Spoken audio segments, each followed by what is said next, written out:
Mañana con 23 minutos, seguimos acompañándolos a todos ustedes a través de Municipio Radio. Estamos, como siempre, en vivo y en directo desde la Casa Municipal de la Cultura en Bulnes 449 en este día miércoles 19 de agosto, día de San Mariano. Felicidades a las personas que llevan ese nombre. Bueno, y como cada día miércoles, ¿cierto? Y en este horario llega el programa del Hospital Dr. Marco Chamorro Iglesias. Ya se encuentran sus funcionarios acá. Así es que le damos el pase correspondiente para el programa del día de hoy. ¿Cómo están? Bienvenidos a la radio. Muchas gracias. Buenos días, muchas gracias. Bueno, comenzamos, ¿no es cierto?, empezando a saludar a toda la comunidad, ¿no es cierto?, a los usuarios del hospital. Hoy día seguimos con el mes del corazón, ¿no es cierto? Y para eso hoy día tenemos un invitado especial, el doctor Matías Dalamilla, ¿no es cierto?, que nos acompaña hoy día. Darle la bienvenida, ¿no es cierto? Agradecer también porque está aquí hoy día. Y hoy día nos toca, bueno, el mes del corazón y tenemos como un servicio especial, urgencia y SAMU. Y para eso usted está hoy día en representación, ¿no es cierto?, del área de urgencia. Y bueno, para comenzar, ¿no es cierto?, hoy día vamos a plantear como el tema conociendo a urgencia y SAMU, ¿ya? Porque son como entidades que de repente los usuarios, ¿no es cierto?, no conocemos mucho, desconocemos el tema, cómo funciona dentro y todo. Entonces, algunas de las preguntas, ¿qué importancia tiene para ustedes desde urgencia o SAMU que la comunidad conozca los principales síntomas de una emergencia cardiovascular? Bueno, primero que todo, muchas gracias por este espacio. Un saludo a toda la comunidad. Y entonces, la pregunta es, ¿qué importancia tiene para que los pacientes conozcan los principales síntomas de una emergencia cardiovascular? Ya. Principalmente, la importancia radica en que nosotros vamos a poder actuar de forma oportuna. Ya, eso es lo principal. Las enfermedades cardiovasculares o emergencias cardiovasculares, ya sea un infarto agudo al miocardio o un accidente cerebrovascular, son enfermedades tiempo dependientes. ¿Ya? ¿Qué quiere decir eso? Que mientras más rápido se acuda a un servicio de urgencias, mientras más rápido se diagnostiquen, mejor es el resultado de esa enfermedad. ¿Ya? Poniendo en énfasis en esas dos entidades principales. ¿Ya? Entonces, la importancia de nosotros es que ustedes, y de este espacio en el fondo es compartir y que ustedes se informen acerca de los síntomas, de los cuadros, y motivarlos a que si sufren, ojalá que no, pero si sufren de alguna de estos síntomas o cuadros, acudan de forma inmediata a la urgencia. Igual vamos a ir ahondando mucho más en el resto de las preguntas, pero ese es como el inicio. Viendo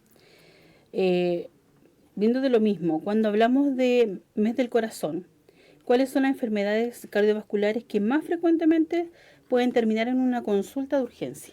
Ya, como dije anteriormente, como esas dos entidades, un infarto agudo al miocardio y un accidente cerebrovascular, son las entidades como enfermedades cardiovasculares, no sé si más frecuentes como en nuestra población o comunidad, pero como a nivel como mundial, son las enfermedades cardiovasculares que requieren sí o sí una intervención de urgencia. Okay. ¿Cuál es la diferencia entre un dolor de pecho que puede esperar una evaluación médica y uno que debemos considerar una emergencia? Ya, generalmente la pregunta va como a una evaluación médica, claro, o una evaluación de urgencia. Sí, es como más que nada en el tema de urgencia. Por ejemplo, ya. Sí. Entonces, en el fondo, cada dolencia que nosotros tenemos, idealmente que vayamos al médico, y acá hacer mucho la distinción en que si nosotros tenemos un dolor al pecho, eso no es normal, pero y debemos ir a la urgencia, acercarnos, porque la urgencia principalmente lo que vamos a hacer inicialmente, nosotros tenemos 10 minutos desde que el paciente ingresa con un dolor de pecho para tomar un electrocardiograma, ¿ya? Entonces, la única forma de saber qué está pasando con ese corazón es realizar un electrocardiograma.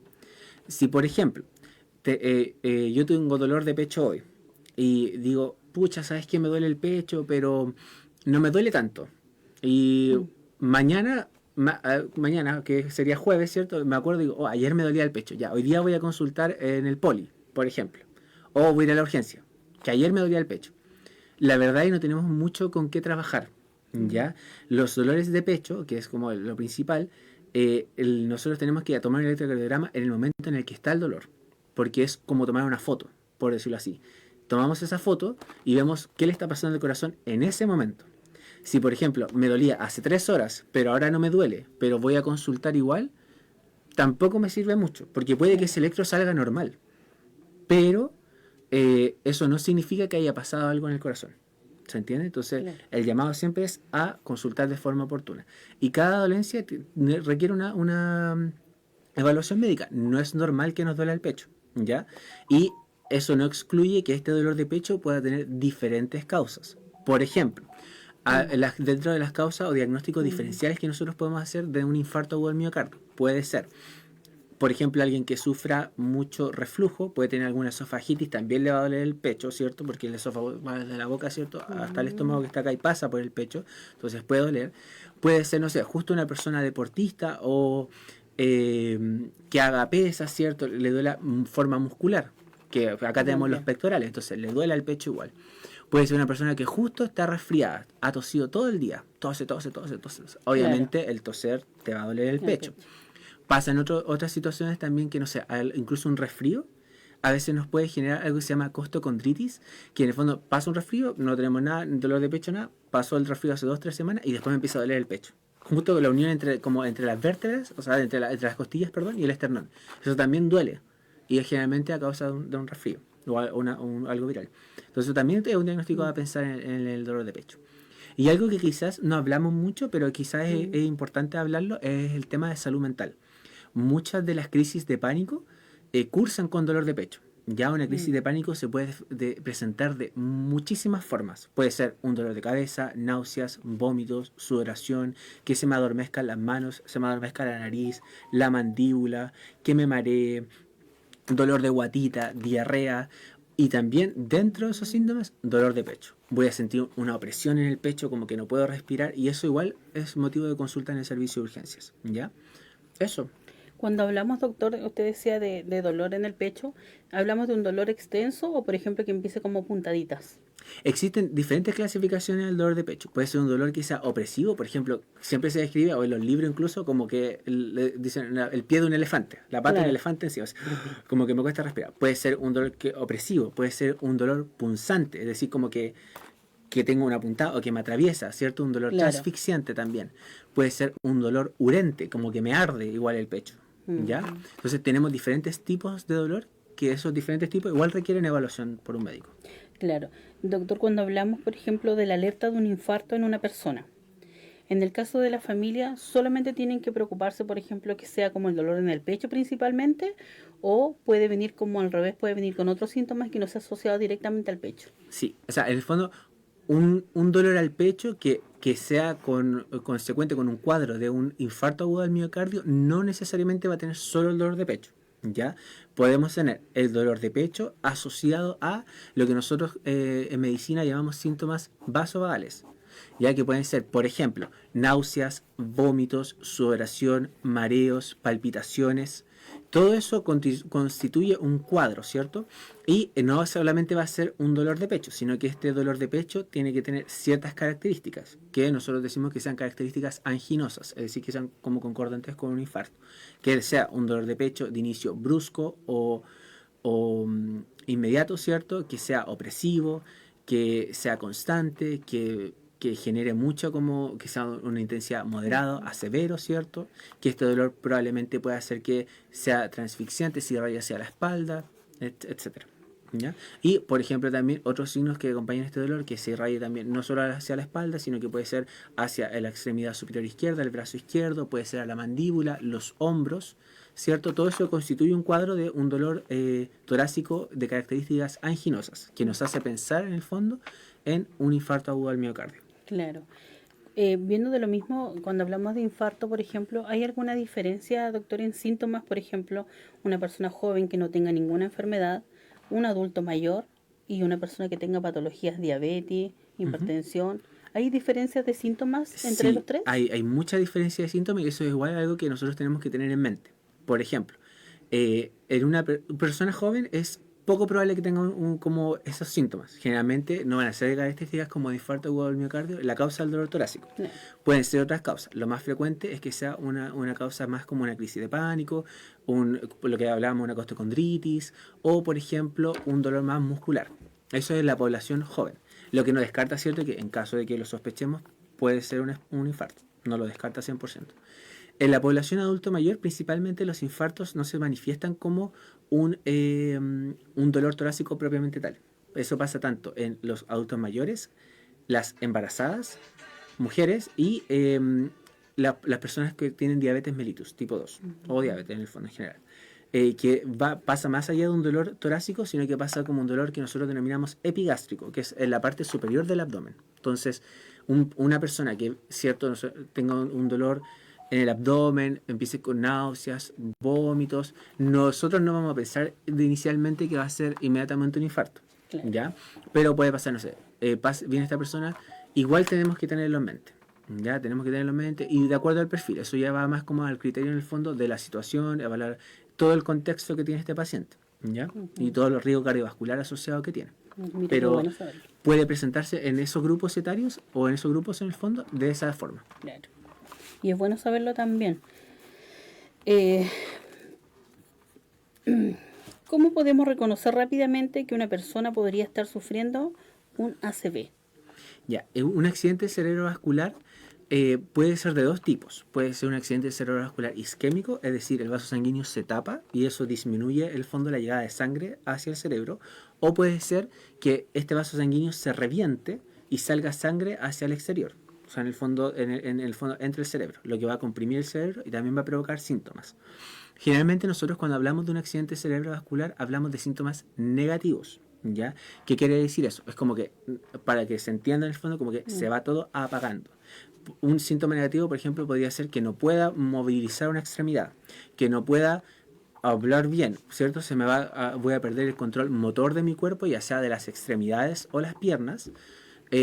Voy a perder en el fondo la capacidad de entender, o sea, de entender información y expresar información. Entonces, por ejemplo, le podemos hablar a la persona y la persona va a intentar en su mente, ¿cierto? Va a estar jurando que está hablando. Por ejemplo, si usted me pregunta, haga una pregunta. ¿Cómo te llamas? Yo en mi mente me llamo Matías, pero al momento de expresarme, en el fondo por un déficit motor y por un déficit como de que también habla, en el fondo como de que no voy a poder articular las palabras, Matías, no sé, como que no me va a costar hablar, entonces voy a hablar traposo, ¿ya? Y además puede cursar incluso con un compromiso de conciencia, ¿ya? Es decir, que la persona no responda a un estímulo. Cuando hablamos de ¿qué significa la regla? Cara, brazos y habla. ¿Y por qué cada minuto es tan importante? Cara, brazos, habla, pero en el fondo de lo mismo que expresábamos, generalmente tenemos estos tres síntomas principales, que en el fondo va a ser la disartria o la fascia, ¿cierto? Que no voy a poder comunicarme bien, entonces se me va a ver la cara que no voy a poder responder alguna pregunta, y además pasa mucho de que se cae un lado de la cara, ya sea como esto, nosotros le decimos a los pacientes, sonría. Uno cuando sonríe eleva ambos lados, claro. Pero un paciente que, por ejemplo, te esté sufriendo una ACV, al momento de sonreír va a hacer esto, claro. Y el otro lado se va a quedar quieto, ¿ya? Brazos o piernas, en el fondo, incluye ambos. No pierdo el control, pierdo la movilidad. Entonces, nosotros una prueba diagnóstica que hacemos es acostar a los pacientes y decirles, levante los brazos y las piernas como si estuviera sosteniendo una bandeja. Entonces, el signo positivo de que está sufriendo con un accidente cerebrovascular es que esta persona, por ejemplo, al momento le pedimos que cierre los ojos. Entonces, al momento de hacer la evaluación, esta persona quizás va a doblar su mano y la va a bajar, ¿ya? Y no va a poder mantenerla con fuerza en el aire, o sea, pierde la fuerza de las extremidades, claro. ¿Ya? Y algo más decía esa pregunta, ¿por qué es importante el tiempo?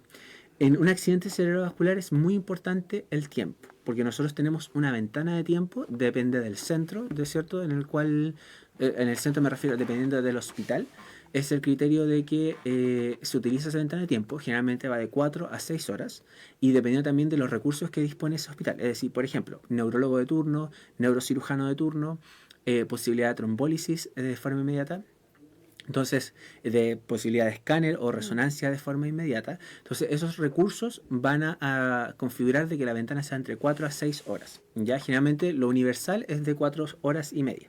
Ya 4,5 horas nosotros tenemos desde que inician los síntomas para realizar un escáner y realizar una intervención. ¿Ya? Entonces, como les dije inicialmente, un accidente cerebrovascular puede ser de dos tipos. Puede ser isquémico, que es cuando se tapa el vaso y no llega sangre al cerebro, o puede ser hemorrágico, que es decir que este vaso sanguíneo se revienta, ¿cierto? Y sale la sangre y comprime el cerebro. Lo más importante, a veces nos dicen, nos llega retroalimentación, ¿cierto? Porque hay casos de ACV y nosotros los aerovacuamos, ¿ya? Y después nos dicen, pucha, ¿sabes qué? No le hicieron nada acá en el hospital. Pero no es que nosotros no queramos hacer nada, es que nosotros no podemos hacer nada, ¿ya? ¿Y por qué no? O sea, no es que no hagamos nada, pero no podemos intervenir en el fondo de forma mucho más dirigida a esta patología. ¿Por qué? Porque en el fondo, para hacer la distinción, necesito sí o sí un escáner. ¿Ya? Un escáner, un TAC de cerebro, un angioTAC en el fondo, para distinguir si es hemorrágico o isquémico. ¿Ya? Porque si yo doy tratamiento, por ejemplo, para un accidente cerebrovascular, pensando que es isquémico y era hemorrágico, ese paciente puede fallecer. O al revés. Claro. Entonces es muy importante tener esta neuroimagen y con esa neuroimagen se decide el tratamiento. Ya si es un accidente cerebrovascular hemorrágico, el principal tratamiento es con neurocirujano. Claro. O si es isquémico, quizás el tratamiento no va a ser con neurocirujano, sino que va a ser con medicamentos. Puede ser un tratamiento farmacológico que lo indica un neurólogo. Claro. Entonces es súper importante llegar a tiempo para poder realizar esa neuroimagen y poder tomar una decisión y saber qué tratamiento entregar. Nosotros acá no contamos con un escáner, entonces no podemos dar un tratamiento a ciegas. Claro. Ya lo que hacemos es entregar un tratamiento de soporte. ¿Qué quiere decir eso? Por ejemplo, generalmente un accidente cerebrovascular va a cursar con el paciente con presiones muy elevadas, 220, 240, 260. Entonces, ¿qué es lo que tenemos que hacer? Es hacer que esa presión no baje abruptamente, porque si baja abruptamente también puede disminuir la cantidad de sangre que llega al cerebro y exacerbar este accidente cerebrovascular. Entonces utilizamos medidas de soporte y de neuroprotección. Mantener la presión entre ciertos rangos, la temperatura entre ciertos rangos, la glicemia entre ciertos rangos, etc. Y si por A, B, C motivo este paciente se complica, quizá ya sea necesario, ¿cierto?, tomar un abordaje más invasivo, que por ejemplo puede ser intubarlo, sedarlo, y en el fondo la evacuación va a ir igual, pero ese es como el manejo que nosotros hacemos, un manejo más de soporte, más que dirigido hacia la patología específica, que sería el accidente cerebrovascular. Porque en el fondo no contamos con esta herramienta que nos permite tomar una decisión. Claro. Por ejemplo, doctor, si yo estoy en la casa, ¿no es cierto? Sea con mamá, papá o hijo, lo que sea, y tengo uno de los síntomas, suele pasar que de repente me va a dar como un síntoma solamente y no los tres, como las tres juntos. Sí, o sea, todo en la medicina en el fondo es demasiado variable.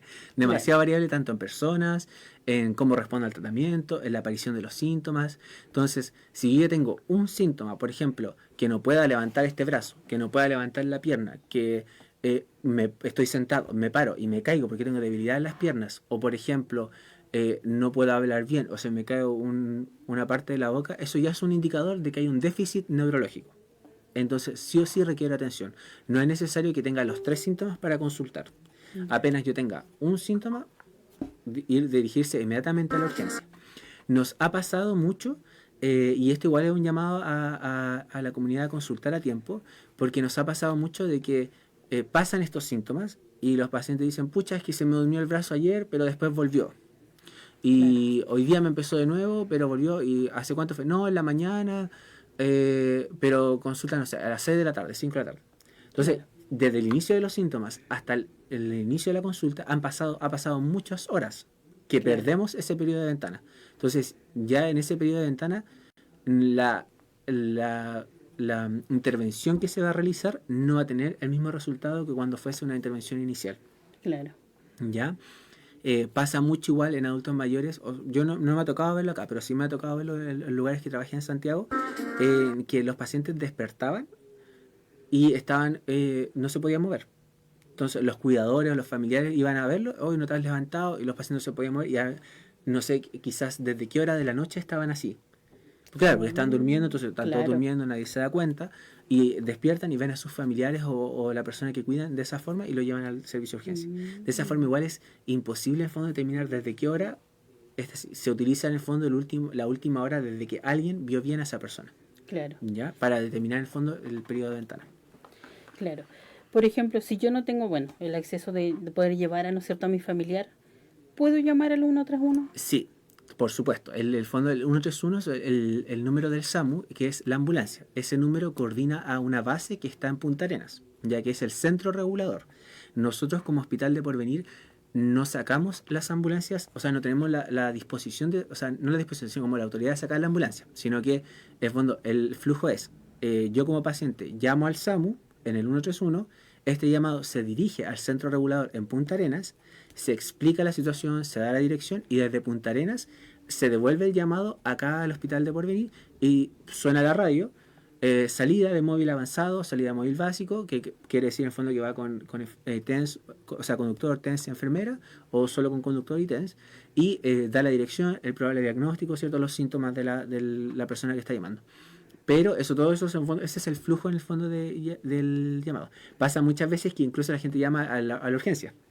Claro. Entonces nosotros tenemos que redirigir el llamado. Es como, por favor, llame al SAMU, o nosotros a veces igual llamamos al SAMU, o la están llamando por esta dirección para sacar la ambulancia. Porque en el fondo necesitamos ese llamado desde el centro regulador para que salga la ambulancia. Igual es bueno saberlo eso. Sí, porque a veces con la desesperación la gente... Claro, ¿no? Y esto no es una información que se conoce, entonces... Claro, y es súper bueno. Por ejemplo, doctor, cuando alguien llama al 131 por un posible infarto o ACV, ¿qué información necesita entregar al operador? Ya. Que sea fundamental. Eso, principalmente la edad, los antecedentes médicos, idealmente los medicamentos que toma y los síntomas, ¿ya? Y el estado actual, por ejemplo, si está con compromiso de conciencia o no, es decir, bueno, que si responde a un estímulo, y como las características de los síntomas, el dolor, etc. En el fondo, el centro regulador lo que va a hacer es estimar si esta salida en el fondo requiere qué tantas funcionarios o prestaciones requiere. El fondo determina si el móvil va con un TENS o se va con TENS y enfermera. Si el centro regulador determina que esto en el fondo es algo que amerita, por ejemplo, administrar medicamentos durante el traslado o realizar, probablemente sea con una reanimación, entonces el móvil, ¿cierto? La ambulancia va a salir con un TENS y con una enfermera o un enfermero, ¿cierto? Claro. Buena. Por ejemplo, aquí esta pregunta igual quiero hacerla porque muchas veces la gente también tiende a hacerse estas preguntas o de repente, ¿por qué no llega rápido? Entonces, la ambulancia. ¿Qué ocurre desde que una persona llama al 131 hasta que llega la ambulancia? Ya. ¿Cómo se prepara el equipo en sí para esa emergencia? Ya. Bueno, entonces, nos ponemos en el escenario de que alguien está en su casa, llama al 131, llega ese llamado al centro regulador en Punta Arenas, se explica la situación y el centro regulador nos comunica por radio, nos comunica por radio a la urgencia, le dice hola, o sea, a salida móvil avanzado, generalmente es eso el dialecto de las palabras que utilizan, salida móvil avanzado, no sé, dirección, Bulnes 133, por ejemplo, ya, claro. Y masculino, 70 años, compromiso de conciencia, y da una clave, un código. Y hay diferentes códigos para las diferentes enfermedades. Claro. ¿Qué hacemos nosotros como hospital? De forma lo más rápido posible, en el fondo, sale el conductor, el TENS o la TENS, la enfermera o el enfermero, y se suben a la ambulancia, ¿ya? Y van obviamente a la dirección en que se les indica. Eso, se hace de forma lo más expedito posible. Bueno, producto de lo mismo, mientras llega la ambulancia al domicilio, ¿no es cierto? ¿Qué se debe hacer la familia y qué cosas no debería hacer? Ya, ¿qué cosas deberíamos hacer? Es que igual eso es igual es muy amplio. Claro. ¿Ya? Vamos a verlo como situación específica. Por ejemplo, un cuadro de una persona que nosotros sospechamos que está con un accidente cerebrovascular, que esté con un déficit neurológico. Entonces, lo ideal en el fondo es, yo diría más que como cosas que sí o sí debemos hacer, quizás como ver qué no hacer. Por ejemplo, quizás no movilizar, claro, porque en esas cosas de que intentar ayudar, quizás va a ser peor. ¿Ya? Por ejemplo, si ya llamé a la ambulancia y voy a decir, quiero llevar a mi familiar no sé, estar en una pieza al fondo y lo quiero llevar al living para que se lo saquen más rápido. Quizás en ese traslado desde la pieza hacia el living, la persona se puede caer, se puede golpear la cabeza, pueden pasar muchas situaciones. Porque en el fondo, si estamos con un déficit neurológico, es decir, que nuestro cuerpo no está funcionando bien, entonces no me voy a poder movilizar de forma correcta. Claro. Entonces, lo ideal es quizás no como hacer sobre intervenciones, ¿ya? Esperar al equipo que en el fondo está especializado, que el equipo en el caso, por ejemplo, pasa mucho acá, porque hay una casa, ¿cierto? Hay como casas de interior. El equipo va a ingresar, tienen una tabla, pueden ingresar con una camilla, sacan a los pacientes, están estudiados en cómo movilizar a los pacientes, entonces lo hacen de una forma más correcta. Ya quizás eso es como una recomendación, más que como qué hacer, qué no hacer, O sea, como qué cosas hacer sí o sí, quizás como no sobreintervenir. Claro, que eso es como bueno también porque aparte también nosotros aquí en Porvenir tendemos a hacer eso, de repente es como hay una emergencia, ay, justo está con pijama, así que la voy a cambiar antes de ir, por ejemplo, Claro, para allá. Entonces empezamos, o sea, de una forma inconsciente hacemos cosas que de repente no deberíamos preocuparnos tanto por esas cosas, sino que por lo que realmente está pasando. claro. Y por ejemplo, a veces pasa en estas enfermedades, Mm, ya sea un infarto o un accidente cerebrovascular, en que los pacientes se defecan o se orinan.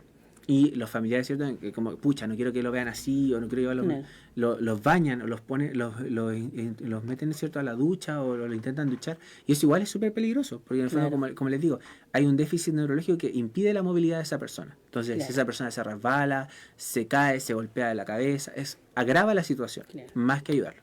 ¿Ya? Son situaciones comunes, nosotros estamos orientados en el fondo a ayudar, son cosas que pasan dentro de estos cuadros, entonces para nosotros no Sí. es algo como anormal. Ujú. Ahora hablando de prevención, ¿qué Ujú. factores de riesgo cardiovasculares podemos modificar desde nuestra vida cotidiana? Ya. Los principales factores de riesgo cardiovasculares para este tipo de enfermedades son la hipertensión arterial y la diabetes. ¿Ya? La diabetes mellitus tipo 2, en el fondo uno igual presenta un riesgo.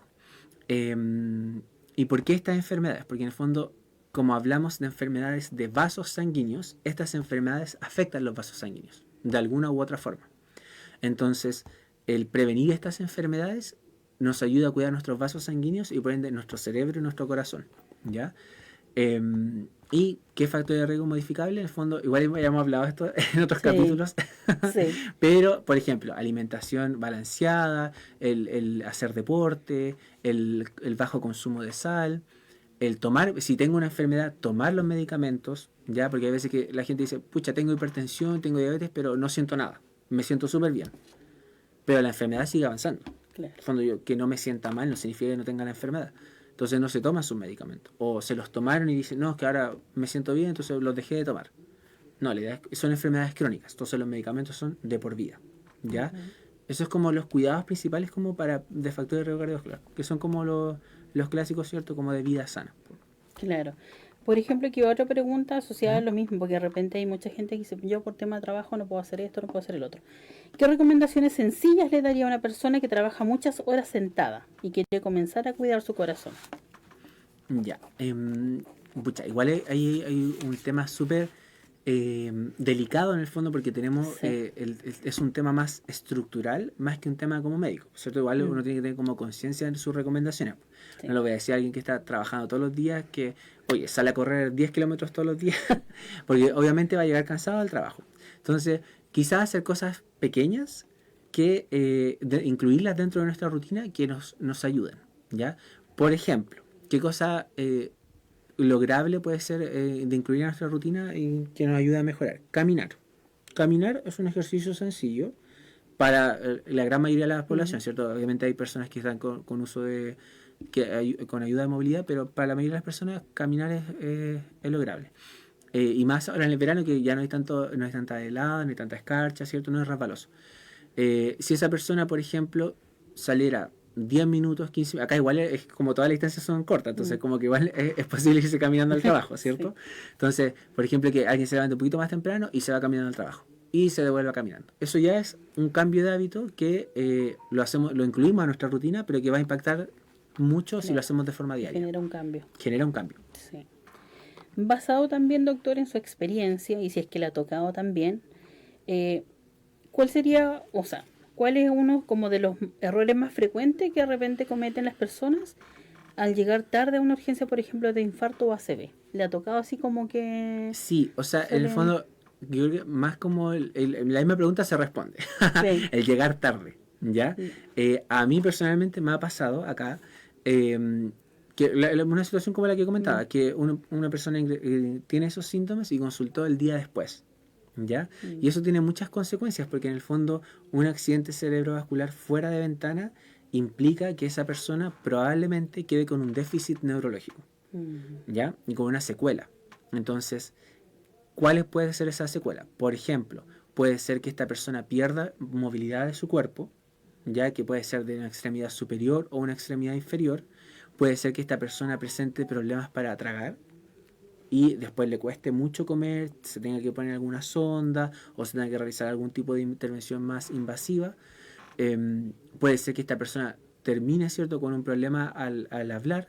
Entonces, son muchas las secuelas a las cuales esta persona podría tener por el resto de su vida y que requieren rehabilitación, ya sea rehabilitación kinésica o por terapeuta ocupacional, que va a vivir con esas secuelas por no haber consultado a tiempo. ¿Ya? Claro. Y quizás, pucha, esa persona, igual nosotros nos ponemos en el caso, quizás la persona no vive acá en el pueblo, vive, no sé, en Cameron, por ejemplo, Claro. o más lejos. Y el traslado de allá hacia acá ya representa 3, 4 horas que nos hace pensar que, bueno, ya está fuera de venta. Sí. Igual son situaciones muy como lugar dependiente, ¿cierto? Y caso a caso. Sí, de todas maneras. Y pasa mucho que de repente también uno escucha, no, es que tampoco era para tanto, si me dolía como muy poco, Claro. como, claro, que eso también suele darse, pues de repente en los adultos Como mayores más minimizar como, los síntomas. claro, que eso también es... Si tuviera que dejarle a nuestra comunidad en general una sola frase para cuidar el corazón, ¿cuál sería? Yo le diría, muévanse para cuidar su corazón. Muévanse. Sí. Muy bien. Y bueno, aquí vamos a terminar con una dinámica, ¿no es cierto? Más que nada, como en casos de que se pueden dar a cotidiano, que no es cierto que puede vivir cualquier familia de porvenir y que también es bueno saber qué podríamos hacer. ¿Ya? Y se llama ¿qué haría usted? Por ejemplo, situación 1. Una persona de 60 años comienza con presión fuerte en el pecho mientras está en casa. Dice que espera un rato porque cree que es una indigestión. ¿Qué debería hacer su familia? Ya, o sea, de fondo, si me dicen tengo un dolor de pecho, etcétera, como ya lo dijimos, ¿cierto? El dolor de pecho requiere sí o sí una evaluación por médico. Y esa evaluación va a ir incluida, ¿cierto? La toma de un electrocardiograma. Entonces, lo ideal es consultar, ¿ya? Y ahí tenemos dos caminos. Camino 1, puedo movilizarme, puedo acudir por mi cuenta al servicio de urgencia, excelente. Vamos al servicio de urgencia. Situación 2, no me puedo movilizar, es mucho el dolor, no sé, puede pasar que en el fondo sea una pareja de adultos mayores y uno tenga, no sé, una muleta o una silla de ruedas y no se puede movilizar bien. Entonces, llama al 131 y ahí, ¿cierto? Va a la ambulancia y traslada al paciente hacia nuestro centro. Súper. Una señora comienza a hablar extraño. Se le cae a un lado de la cara y no puede levantar bien un brazo. Su familia piensa que está cansada. ¿Qué deberían hacer? También el mismo Lo mensaje. mismo. Llevarla a la urgencia, lo antes posible, ¿cierto? Claro. Si iniciamos con estos síntomas, como hemos hablado durante esta conversación, lo más importante es el tiempo. Entonces, inicio con esos síntomas o sospecha de que tengo esos síntomas y vamos al servicio de urgencia, ¿ya? Puede pasar, en el fondo, nosotros lo que hacemos cuando llegan los pacientes es, y llegan con eso, activamos lo que se denomina clave ACV. Entonces, eso pasa por un neurólogo en Punta Arenas, pasa por el centro regulador, pasa por el SAMU, entonces va sí o sí como que se activa una evacuación, ¿ya? Porque en el fondo estamos en una patología tiempo dependiente. Y lo más importante de eso, ¿cierto?, es consultar a tiempo. Claro. ¿Ya? Porque si no, no podemos hacer mucho. Claro. Y en la última situación tenemos un caso que se puede dar, ¿no es cierto?, y que no tiene ninguno de estos síntomas. Por ejemplo, un hombre se desploma y pierde el conocimiento. Su familia está nerviosa y no sabe qué hacer. ¿Cuál sería el primer paso? Ya, primer paso, en el fondo, nosotros siempre, esto es lo que nos enseñan tanto en la universidad, tanto como cuando uno realiza cursos de reanimación, ¿ya? O cursos de reanimación avanzada. El compromiso de conciencia de una persona que ya sea en el domicilio, en la calle o donde sea, en un lugar de trabajo, lo primero, ¿cierto?, es ver que es el entorno, ya que ese entorno sea seguro para yo realizar una intervención. Porque no vaya a ser, por ejemplo, que esta persona, no sé, por dar un ejemplo, estamos en un ambiente tóxico, esta persona se desploma, yo ingreso, me desplomo, ingresa otra, se desploma. Entonces, lo primero es asegurar, ¿cierto?, nuestro entorno. Y eso también es un llamado, ¿cierto?, a los familiares, asegurar el entorno. Lo segundo es corroborar que esta persona tenga o no tenga pulso, ¿ya? Y en eso que estoy revisando el entorno y reviso que tenga o no tenga pulso, que el pulso lo pueden revisar tanto acá en el cuellito, ¿cierto?, el pulso carotidio, o acá en el brazo, el pulso radial, ¿ya? Llamo inmediatamente al SAMU 131 y es decir, esta persona se desplomó, tiene un compromiso de conciencia, no responde. Entonces SAMU sale, o sea, llega el llamado, ¿cierto?, al centro regulador en Punta Arenas, el centro regulador nos llama acá al hospital de Porvenir y sale un móvil avanzado, ¿cierto?, para para una probable reanimación. La reanimación se puede realizar tanto en el lugar, puede realizarse tanto en la ambulancia, en el camino al hospital, y se realiza en el hospital en el reanimador, ya que es un espacio físico totalmente adaptado y con todos los implementos que se requieren en una reanimación. Claro. ¿Ya? Doctor, hablando de lo mismo, por ejemplo, los primeros auxilios. Si yo estoy en casa y yo no sé hacer una reanimación, prefiero no hacer nada o hacer lo que más o menos creo que puede ser. ¿Qué puede pasar ahí? Porque igual es súper importante también que la gente sepa esto, porque si uno no sabe hacer los primeros auxilios, ¿sería bueno arriesgarse? ¿O mejor no? O sea, en el fondo, realizar primeros auxilios igual es algo difícil, ¿cierto? No vamos a llegar a la casa y decir, oye, usted no realizó los primeros auxilios, por eso No, claro. no va mucho al caso. Pero lo que tenemos que hacer es pensar siempre lo que igual les decía, como no sobreintervenir. O sea, si yo voy a hacer algo, debo estar seguro de lo que estoy haciendo, ¿ya? Porque eso, si no estoy seguro o realizo una intervención, en vez de ayudar, puedo generar más daño, ¿ya? Entonces, lo primero, como les decía, ¿cierto? Si alguien se desploma en su domicilio, es verificar la escena, ¿ya? Nos ha pasado y pasa que, por ejemplo, no sé, hay una fuga de gas. Alguien está ahí, pierde la conciencia, ¿cierto? Ingresa otra persona, se desploma. Entonces, lo primero es ver que mi entorno sea seguro y llamar de forma inmediata lo más rápido posible al SAMU, ya al 131. Claro. Si yo tengo los conocimientos o puedo, en el fondo, iniciar unas compresiones, que es, en el fondo, parte de la reanimación, que generalmente es poniendo mi brazo de la forma más recta posible, sin fletar el codo, mi otra mano por sobre mis dedos, agarro lo más recto posible, me localizo en el centro del tórax de la persona, por el lado, es decir, por ejemplo, que usted esté como acostada acá y yo esté al lado de acá, así, y comienzo a comprimir el pecho. Idealmente lo más profundo que pueda. Y de forma así, contando 1, 2, etc. Bueno, es como lo más básico en el fondo para reanimar. ¿Ya? Bueno, doctor, agradecer, ¿no es cierto? Creo que fueron como... muchas preguntas. Muchas preguntas, ¿no es cierto? Pero puntuales que uno de repente, como usuario, ¿no es cierto?, suele hacerse siempre. Claro, entonces, o sea... Y es súper bueno porque podemos, como todas esas pequeñas cositas, orientar a la comunidad, ¿no es cierto?, orientar a los usuarios, a todos en realidad que de alguna manera escuchan también el programa y sepan que por esas pequeñas cositas es mejor pasar de Araraco a quedarse en la casita, como dice usted, porque los primeros minutos son como los esenciales. Entonces igual es bueno orientar a la comunidad en ese aspecto. Así que yo quiero agradecerle la disponibilidad que tuvo usted hoy día de poder estar aquí, de ayudarnos, ¿no es cierto?, con estas preguntas, a contestarlas todas, conocer también cómo es el trabajo también en urgencia, porque muchas veces es desconocido también. Y de repente solemos, ¿no es cierto?, la misma comunidad empezamos como a decir cosas como que estamos totalmente en desconocimiento. Así que agradecerle infinitamente por hoy día traernos esta información también, orientar a la comunidad entera, desearle que tenga un buen fin de semana también, ¿no es cierto? Así que muchísimas gracias, agradecerle la oportunidad también que nos entrega la radio de poder traer todos los días miércoles información importante a la comunidad. Enviarle un saludo, ¿no es cierto?, a toda la comunidad en general, a los usuarios, agradecer también todas las muestras de cariño, agradecer también que escuchen el programa, que igual hay harta gente que lo escucha, que lo ve, que también me han dicho, así que ha servido harto. Así que bueno, muchísimas gracias, doctor. Que tenga un excelente fin de semana. Gracias, muchas gracias a usted y a las personas acá de la radio, porque yo creo que este es un espacio muy, muy importante. Nos permite acercar en fondo nuestro trabajo, lo que hacemos en el hospital, que lo ideal es que no sea como a puerta cerrada, ¿cierto? Nuestro hospital es un hospital comunitario, lo ideal es como abrir esto a la comunidad. Y uno entiende en el fondo de que, por ejemplo, yo acá no sé, soy invitado, no sé cómo funciona la radio. Entonces, como que,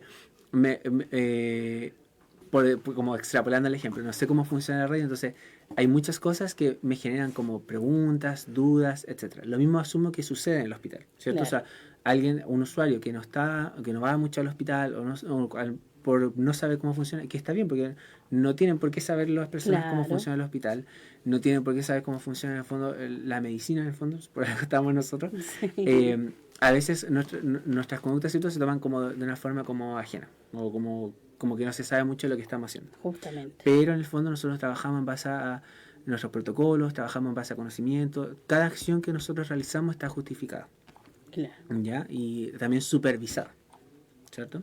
Así que es. eso, muchas gracias por este espacio, ¿cierto? Que nos permite difundir este conocimiento, difundir cómo nosotros trabajamos a la comunidad acá de Porvenir. Así es. Muchísimas gracias y nos vemos hasta la próxima semana, si así Dios lo permite. Hasta luego. Chao.